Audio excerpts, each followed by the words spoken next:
ఈరోజు ఏదైతే జరుగుతుందో షమీం కమిషన్ మీద స్పష్టమైన ఒక క్లారిటీ మాకు బలంగా ఉంది. అది కూడా మందకృష్ణ మాదిగ 30 సంవత్సరాలు చేసిండు ఒక వర్గాన్ని ఇంకో వర్గాన్ని విడగొట్టడానికి, జాతి సమైక్యతను దేశ యొక్క యూనిటీని దెబ్బతీసిండు అనుకుంటున్నాం మేము. ఈరోజు కేవలం 7 మంది జడ్జిలలో ఒక జడ్జి డిఫర్ అయింది. ఆమె విషయం ఎందుకు రాలేదు ముందుకు? ఆమెది రావాలి కదా. సోషల్ జస్టిస్ అన్నప్పుడు సమాంతరంగా ఉండాలిగా. ఆమె కంప్లీట్ డిఫర్ అయింది. ఆర్టికల్ 341 కంప్లీట్ డిఫర్ అయింది ఆమె. అయితే ఆమెను ఎందుకు పరిగణించుకోలేదు? వైవి చంద్రచూడ్ ఆయన 4 రోజులలో వైటోడు ఉన్నాడు, ఇంకేమైటోడు ఉన్నాడు, ఇంకెవరో ఐటోళ్ళు ఏదో ఉన్నారు. అయితే ఆ విధమైన పక్షపాతం మోడీ చూపించిండు. ఇక్కడ మేము చూపిస్తున్నాం, దేశం మొత్తం మీద అడుగుతున్నాం ఈరోజు. అదొక్కటే కాకుండా ఇక్కడ 30 ఈ విషయం చెప్పాలి అనుకున్నప్పుడు, ఈ ప్రొవిజనే ఉన్నప్పుడు 30 ఏళ్ళ కింద ఎందుకు చేయలేదు? మొన్న ఎందుకు చేసిండ్రు వీళ్ళు? మందకృష్ణ మాదిగ ఓపెన్గా చెప్పిండి ఏంటిదంటే మీరందరు కలిసి బీజేపీకి ఓటేయండి అని అన్నాడు. అక్కడ అమ్ముడు పోయినారు వీళ్ళు. ఒక్కరు మోడీ, మందకృష్ణ మాదిగ. రాష్ట్రపతి అవార్డు ఎవరికి ఇస్తారు? సామాజికమైన సేవ ఉన్న వాళ్ళకే ఇస్తారు. వాళ్ళ త్యాగము, వాళ్ళ సామాజిక ఉద్యమము, సామాజిక సేవ, దేశభక్తి, అన్ని ఉద్యమాలు. ఈయన ఏ ఉద్యమం చేసిండు? కులం గురించి చేసిండు. కులంలో చిచ్చు పెట్టిండు, జాతిలో చిచ్చు పెట్టిండు. మేము ఒక తల్లి పిల్లలాగా ఉన్నాం. మాలా మాదిగ మా దగ్గర 59 ఏదైతే వర్గాలు ఉన్నావో మాకు అస్సలు తెలియదు ఇప్పటివరకు. దాన్ని 36 ఏళ్ళు నేను బ్యాంకింగ్ ఇండస్ట్రీలో పనిచేసిన. మేము all India level office bearer చేసినాం. శంకర్ అన్న మేము చాలా అనుయాయులం. శంకర్ అన్నకు ఆయన చాలా సీనియర్, మాకు గైడ్ చేసేవాడు శంకర్ అన్న. అయితే ఒక బ్యాంకింగ్ ఇండస్ట్రీ వచ్చినాము మేము. కస్టమర్ తోటి కానీ ఎంప్లాయీస్ తోటి కానీ ఒక 30,000 మంది కలిసి పనిచేస్తాం మేము. ఆనాడు మాకు ఈ డిఫరెన్స్ లేదు. అది ఎవరికి వచ్చినా కానీ మేము సమానంగా ఎదుర్కొనే వాళ్ళం. అయితే ఆ విధమైన విషమత ఎవరు తెచ్చిండు? మందకృష్ణ మాది తెస్తాడు, అటు మోడీ తెస్తాడు, అమిత్ షా తెస్తాడు, ఇంకా మిగతా వాళ్ళు తెస్తారు. అంటే మీ ప్రభుత్వము ఏది ఉంటే అది చేయడమేనా? అంటే చట్టం ఏమంటుంది, రాజ్యాంగం ఏమంటుంది, ఈ భారత రాజ్యాంగం ఎట్లా బలంగా ఉంది, మరి దాన్ని ఎందుకు చేయలేకపోయినారు మీరు? మీకు దమ్ముగాక, ఏ మాత్రం శక్తి లేక మీరు పార్లమెంట్లో బిల్లు ఎందుకు పెట్టలేదు మేము అడుగుతున్నాం. ఈరోజు మోడీని అడుగుతున్నాం సూటిగా. నీకు దమ్ము ధైర్యం ఉంటే, నైతికమైన విలువలు ఉంటే, మోడీ जी अगर आपको सही दिखाई दिया ये अन्याय है इस प्रांत में तो क्यों नहीं लगाया पार्लियामेंट में?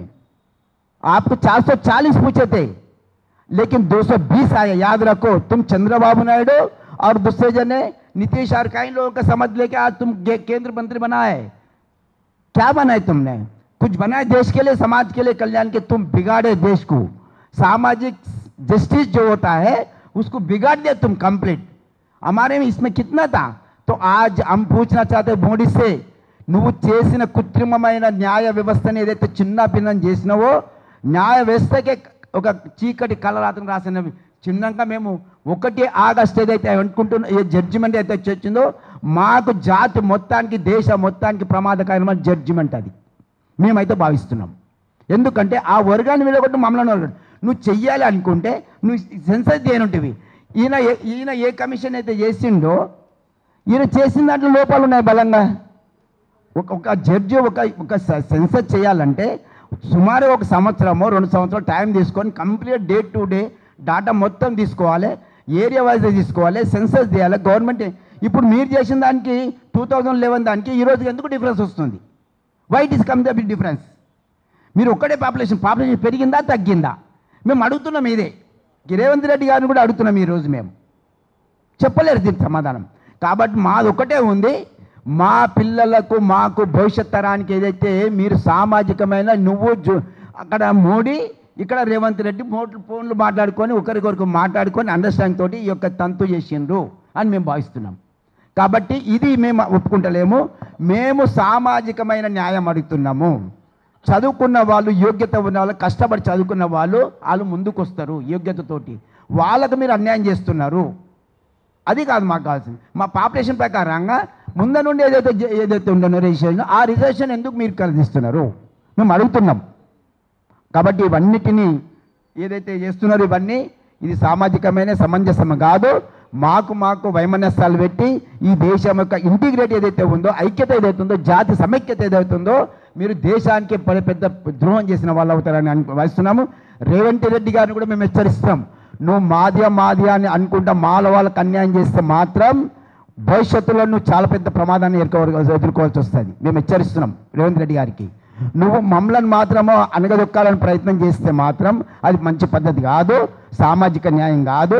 కాబట్టి నువ్వు విధి విధానాలతోటి మా వాళ్ళు ముందుకు వస్తుంటే మా వాళ్ళందరినీ అనగదొక్కుతున్నావు నువ్వు. కాబట్టి అది పద్ధతి కాదు. మేము ఒక్కటే అడుగుతున్నాం, సెన్సస్ కరెక్ట్ చేయండి, టైం తీసుకొని ఇంకా మా సంఖ్య ఎంత ఉంది, మా పాపులేషన్ ఎంత సైంటిఫికల్గా దార్శనికంగా మీరు దాన్ని స్టడీ చేయండి. మేము ఒప్పుకుంటాం, మా తప్పకుండా మీరు రాజ్యాంగ ప్రకారంగా పద్ధతి ప్రకారంగా పార్లమెంటు అసెంబ్లీ ప్రకారంగా మీరు బిల్ చేసి ఒక న్యాయం మా వాళ్ళు ఈ పరిస్థితి రాదు మాకు.